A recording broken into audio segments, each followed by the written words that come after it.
అందరికీ నమస్కారం. Welcome to Bharati TV. ప్రస్తుత రాజకీయ అంశాల మీద మనతో పాటు చర్చలో పాల్గొంటున్నారు పొలిటికల్ అనలిస్ట్ మధుసూదన్ రెడ్డి గారు. సార్తో మాట్లాడదాం, మరిన్ని విషయాలు తెలుసుకుందాం. నమస్కారం మధుసూదన్ రెడ్డి. నమస్తే రాధాకృష్ణ గారు. ప్రజాప్రతినిధులు ప్రజలకి ఆదర్శంగా ఉండాలి. ఎన్జీ రంగా లాంటి పార్లమెంటేరియన్ ఎవరైతే ఉన్నారో అలాంటి వాళ్ళు చాలా మంది నాయకులు ప్రజలకు వాళ్ళని చూడగానే దండం పెట్టేలా ఉండేవాళ్ళు. కానీ ఇప్పుడు చూసుకున్నట్టయితే కొంతమందిని చూస్తున్నట్టయితే రాసలీలలో మునిగిపోతూ బయటకు వచ్చి జుగుత్సాకరంగా మాట్లాడుతున్న పరిస్థితి. దువ్వాడ శ్రీనివాస్ అంశం మీరు ఎలా చూస్తారు సార్? ఏం చెప్తారు? రాధాకృష్ణ నన్ను బాగా ఇబ్బంది పెడుతుండవు సార్. అటువంటి వేస్ట్ గాండుగాళ్ళ గురించి నా నోట మాట్లాడేయటమే కరెక్ట్ కాదు. అయినా చెప్తా. ప్రజాప్రతినిధులు అంటే ప్రజాస్వామ్యాన్ని పరిరక్షించేటటువంటి దేవుళ్ళుగా చూస్తారు. మనకి స్వతంత్రోద్యమం నాటి నుంచి మన తెలుగు నేల మీద ఎంతోమంది వాళ్ళ ధనాలు వాళ్ళ మొత్తం జీవితాలు త్యాగం చేశారు. ఈ దేశానికి స్వతంత్రం కోసం, ఈ దేశ ప్రజల అభ్యున్నతి కోసం, ఈ దేశం సర్వతోముఖాభివృద్ధి చెందాలన్నటువంటి మహోన్నతులు ఎందరెందరో గన్న నా సీమాంధ్ర నేల తల్లి ఈరోజు ఈ బూతు భోగాతాలు వినలేక తల్లడిల్లిపోతుంది. దీన్ని సంస్కరించాల్సింది నేటి యువతరం ముందుకు రావాలి. నేటి యువతరం నవతరం ముందుకొచ్చి దీని మీద ముందుకు కానీ కదలకపోతే ఈ దుష్టుల దుర్మార్గుల చేతిలో ప్రజాస్వామ్యము సమిధమవటం ఖాయం. అందువల్ల ఒకటా రెండా అని చూస్తే ఈ జగనాసురుడు యొక్క జే గ్యాంగ్ మొత్తం అదే పనిలో ఉన్నట్టున్నారు. విజయసాయి రెడ్డి వాడిది ఒక భోగోతం. తర్వాత నీటిపారుదల శాఖ మంత్రిగా ఉండి ప్రాజెక్టులు కట్టరా అంటే వాడు సంజనా సుకన్యకి సేవ చేసుకొని సరిపాయా. వాడు అవంతి శ్రీనివాసరాడని విశాఖపట్నంలో ఒకడు ఉంటే వాడు గంట అరగంట అని వాడంటుండే. వాడు హిందూపురం ఎంపీ గాడు ఒకడుంటే జిప్పిప్పి చూపిస్తుండే.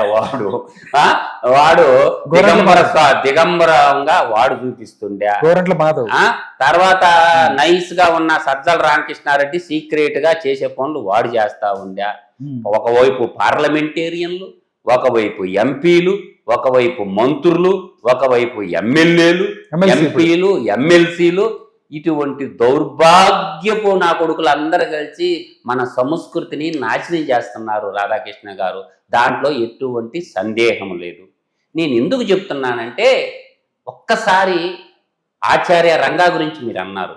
ఆయనతో పాటు కమ్యూనిస్టు గాంధీ అయినటువంటి పుచ్చలపల్లి సుందరరామరెడ్డి గారు, ఇంకొక ఆయన చెప్తా కొండపల్లి సీతారామరెడ్డి గారు, అర్థమైందా, చంద్ర పుల్లారెడ్డి గారు, ఓకేనా. తర్వాత మనకి తాకట్లో భారతదేశం అని చెప్పి ఒక పుస్తకమే రాశాడు తరిమెళ్ళ నాగిరెడ్డి గారు. ఇటువంటి మహోన్నతులు ఎందరెందరో ఇవాళ సర్దార్ గౌతు లచ్చన్న గారు. తర్వాత మనకి తీసుకుంటే మువ్వన్నెల జెండాని జాతికి అందించినటువంటి మహోన్నతుడు పింగళ వెంకయ్య గారు. ఇట్లా చెప్పుకుంటూ పోతే అనంతమైనటువంటి వాళ్ళు మన తెలుగు నేల మీద పెట్టారు. మంచి చెడులన్నీ చెప్పారు. బ్రహ్మంగారు శ్రీమద్ విరాట్ పోతులూరి బ్రహ్మంగారు గురువు గారు చెప్పారు. తర్వాత గురు రాఘవేంద్ర స్వామి చెప్పాడు మంచి చెడులు, ఇది మంచి ఇది చెడు అని చెప్పాడు. ఒక దైవభక్తిలో కానీ మంచి చెడులన్నిటినీ బాగా చెప్పాడు. ఇటువంటి దుస్థితి గురించి 1923లో ఇప్పుడు 1923 నాటిలోనే మనకి మన గుంటూరు జిల్లా వాస్తవుడైనటువంటి ఒక పెద్ద ఆయన మనకి 2 నాటకాలు ఉంటాయి ఈ వేశ్య వృత్తి గురించి, పొడుపు వృత్తి గురించి. 1923లోనే కాళకూరి నారాయణరావు చింతామణి అని ఒక నాటకాన్ని రాశాడు. ఇటువంటి దుష్టులు దుర్మార్గులు నేలపై నడయాడతారో జాగ్రత్తగా ఉండండి ఆడతల్లుల్లారా బిడ్డల్లారా అని చెప్పి 1923లోని గొప్ప పద్యాలు రాశారు. ఎవరు? కాళ్ళకూరి నారాయణరావు గారు. తర్వాత సత్య హరిశ్చంద్ర నాటకంలో కూడా మొదటి సీన్లో ఉంటదన్నమాట. ఈ పుస్తకాలు ఏం చదవరు. మన కవులు నీటి శతక పద్యాలు, మన గ్రంథాలు, మన వేదాలు, మన ఉపనిషత్తులు అన్నీ చదవరు. మీకు సింపుల్గా రామాయణంలో అందరూ రామాయణం ఎన్టీ రామారావు పెద్ద ఎన్టీఆర్ గారు నటించిన రామాయణంలో ఒక పాట ఉంటుంది మనకి. సీతమ్మ వాళ్ళు ఒక నిందేస్తే అడవులకు పోయినప్పుడు లవుడు కుషుడు పుట్టేటప్పుడు వాల్మీకి మహర్షి ఆశ్రమంలో ఉంటారనమాట. ఆ ఉన్నప్పుడు మనకి సీతమ్మ తల్లి నన్ను ఈడ అడవులో వదిలేశారు, రాముడు శ్రీరామచంద్రుడు ఏమన్నా ఇంకొక భార్యను ఏమన్నా చేసుకుంటాడు, ఇంకొక అమ్మాయిని తీసుకొచ్చుకోడని దుఃఖిస్తున్నప్పుడు వాల్మీకి మహర్షి ఒక మాట చెప్తాడు. ఏం మాట చెప్తాడు? మనం అందరం వింటాం, చాలా గొప్ప పాట అది. సందేహించకుమమ్మ సీతమ్మ రవికులేశుడే ధర్మము వీడి మరో భామతో కూడిన నాడు నా కావ్యంబే హృదయ గుణమ్మ సందేహించకుమమ్మ. శ్రీరామచంద్రుడు ఏకపత్ని వృతుడని చెప్తారు అందరూ. ఎందుకంటారు? సీతమ్మ తల్లి అనుమానపడితే గురువైనటువంటి వాల్మీకి మహర్షి సీతమ్మకి చెప్తాడు, రవికులేశుడే రఘువంశంలో పుట్టినటువంటి వాడు శ్రీరామచంద్రుడు ధర్మము తప్పి ఇంకొక భార్యను గాని పెళ్లి చేసుకున్నట్లయితే నేను రాసిన రామాయణమే సీతాచరితమే వేస్ట్ అని చెప్తాడు. దాని అర్థం అదే అన్నమాట. ఆ రోజుల్లో రామును చూసి భార్యాభర్తలు ఎలా ఉండాలని చెప్పి మనం తెలుసుకోవాలా. ఎలా శత్రువు భార్యని అపహరిస్తే భార్య ఇలువ చెప్తుండా ఈ దొవ్వాడ సీనుగాడు అనే గాండుగాడికి, తెలుసుకోరా గాండుగా. ఎందుకంటే భార్యని పక్కనోడు అపహరిస్తే ఎన్ని కష్టాలు పడి వానరసేనని పెట్టుకొని పోయి ఏం చేశాడు? రావణాసురుని సంహరించి భార్యని కాపాడినటువంటి వాడు రాముడు, భార్యని తీసుకొచ్చుకున్నటువంటి రాముడు. రామాయణం మనకి ఇది చెప్పుద్ది. ఇది రామాయణ ఇతిహాస కథ. భార్యని రక్షించుకోవాలా, ఎన్ని కష్టాలు వచ్చినా భార్యని కూర్చోవాలా. అదే శివుడిని తీసుకోండి, శివుడు అర్ధ శరీరాన్ని ఇస్తాడు భార్యకి. భార్య నాలో సగమని అర్ధనారీశ్వరుడుగా శివుడని మనం అనుకుంటాం. మీకు సత్యహరిశ్చంద్ర నాటకంలో కూడా ఒరే సోది దువాడగా ఎన్రా దౌర్భాగ్యుడా దుష్టుడా, కల్లుడు అంటే దుర్మార్గుడు, ఇవరే కల్లుడు ఇను దాంట్లో చెప్తాడనమాట. హరిశ్చంద్ర చక్రవర్తిని మన హిందూ కాలేజ్ ప్రొఫెసర్ గారు రాశారు. ఏంది బల్జేపల్లి లక్ష్మీకాంతం కవి గారు రాశారు సత్య హరిశ్చంద్ర నాటకంలో. విశ్వామిత్రుడు ఒక మాయా కన్యని సృష్టించి రెండో పెళ్లి చేసుకోమంటాడు, భార్యని వదిలేయమంటాడు. అప్పుడు చెప్తాడు, ఒక శ్లోకం రాస్తాడు. మన తెలుగువాడు, మన కవి, మన హిందూ కాలేజ్ కెనాల్ ఆయన రాసింది బల్జేపల్లి లక్ష్మీకాంతం కవి గారు. అప్పుడు కూడా ఒక 4 లైన్ల పద్యం, మంచి పద్యం చెప్పారు రాధాకృష్ణ గారు. మన దుర్మార్గులు దుష్టులు ఇంగ్లీష్ భాష పరభాష వ్యామోహంలో పడిపోయి మన కవులు, మన ఋషులు, మునులు, మనోళ్ళు మనకు అందించిన విజ్ఞానాన్ని రోజుకు ఒక పద్యమన్నా చదువుకోండిరా అని చెప్తుండా నేను. కళ్ళు తేరిపార చూడండి రా గబ్బునా కొడకల్లారా, తెలుసుకోండి మన విద్యని. ఇంగ్లీష్ సినిమాలు చూసి చెడిపోతుంది సమాజం. నా ఆవేదనతో మాట్లాడుతున్నాను, నవ్వడం కాదు. నువ్వు అందరినీ సన్మార్గంలో నిర్మించేదే సంఘ సంస్కర్తలు.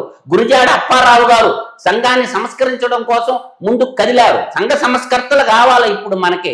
మఠాలు కట్టి ముఠాలు కట్టి దొంగనా కొడుకులు బయలుదేరారు, వేల కోట్ల సామ్రాజ్యాలు సృష్టించుకుంటారు. వాళ్ళు కాదు కావాల్సింది. ఇప్పుడు సంఘాన్ని సంస్కరించేటటువంటి మేధావి వర్గం కావాలా. దానికి మూలం ఏంటి? మనం నేర్చుకునే అలవాట్లు. నేను ఇప్పుడు చెప్తా. ఏమేమి చెప్తాడు? పెళ్లి చేసుకో, రెండో పెళ్లి అంటే ఎవరు? నీ రాజ్యం నీకు ఇస్తా అన్నట్టు ఇది విశ్వామిత్రుడు. అప్పుడు చెప్తాడు, అయ్యా మీలాంటి మహానుభావులు చెప్పకూడదు, పెళ్లి చేసుకునే దేనికిరా అంటే వంశము నిల్పనే కదా.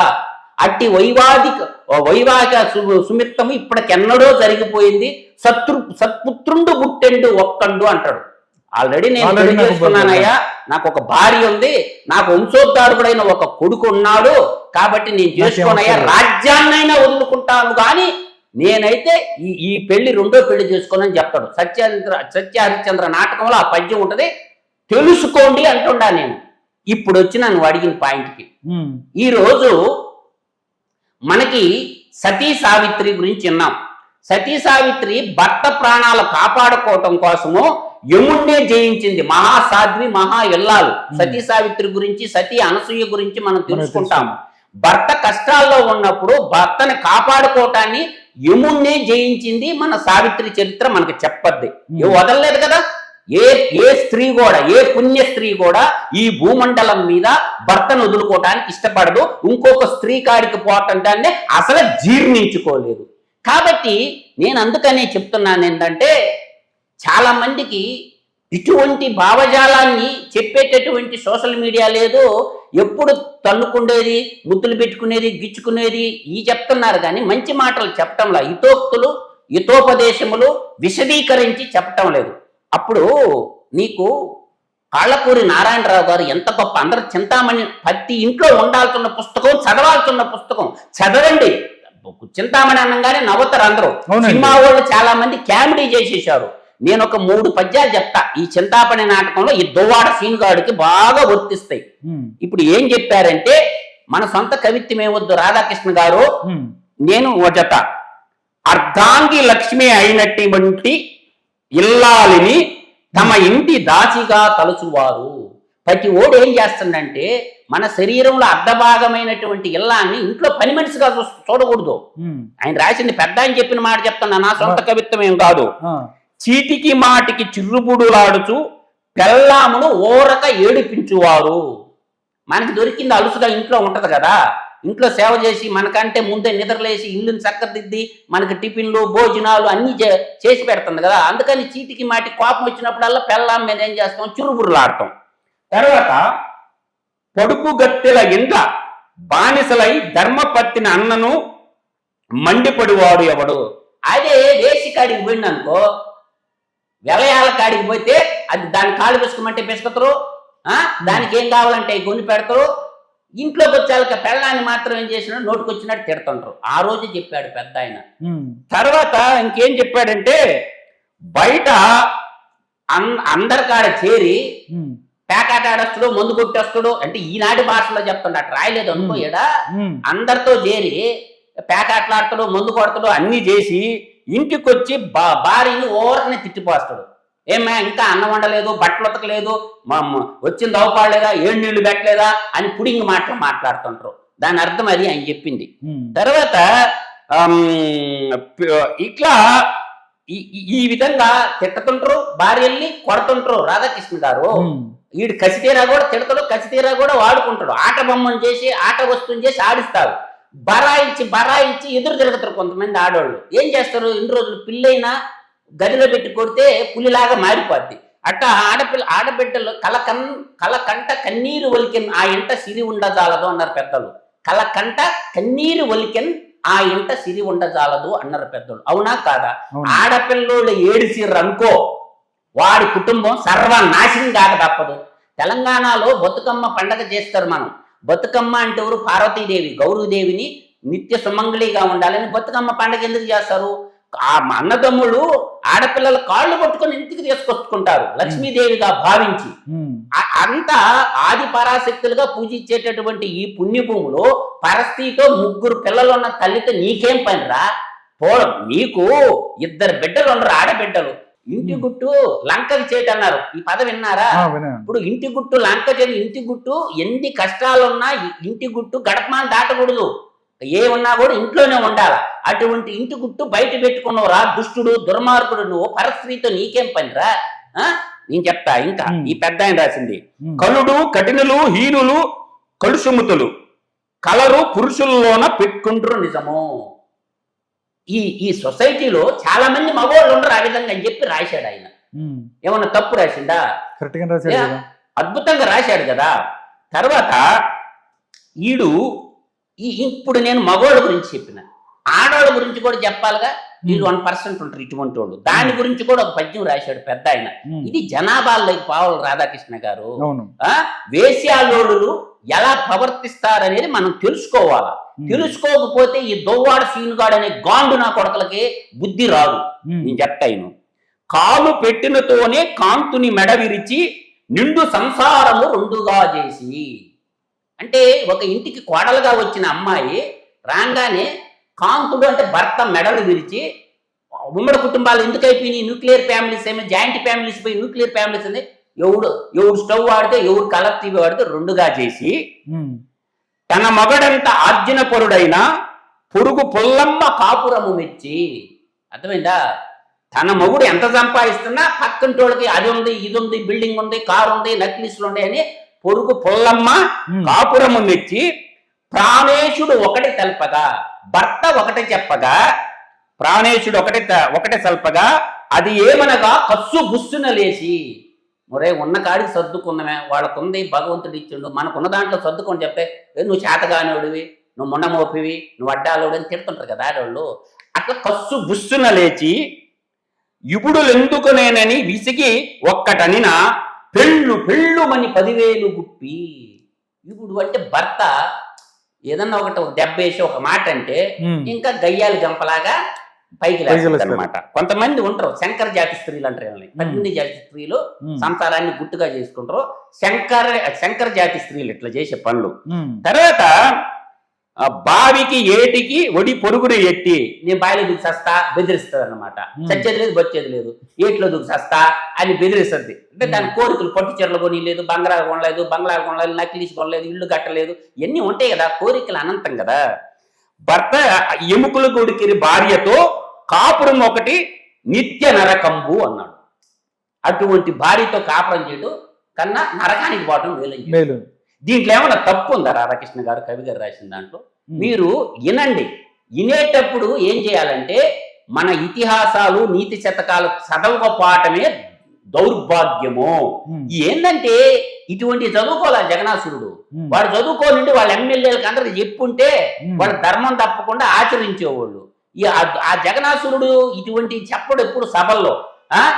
ఎంటుకలుంటే కొప్పు ముడేసుకోవచ్చు, జుట్టు కట్టుకోవచ్చు అని చెప్తాడు తప్ప, పలావు బిర్యానీ కథలు చెప్తాడు తప్ప ఇటువంటి నీతి శతక పద్యాల్లో ఉన్న రాజరిక వ్యవస్థని, ప్రజాస్వామ్యాన్ని ఎలా పరిరక్షించాలని చెప్పడు. ఏ రోజన్నా చూసినవా జగనాసురుడు మంచి మాటలు చెప్పంగా వాళ్ళ ఎమ్మెల్యేలు ఎమ్మెల్సీకి వాడు ఒక రాజులాగా కింద ఉన్న వాళ్ళంతా బానిసలాగా చెప్తుంటాడు.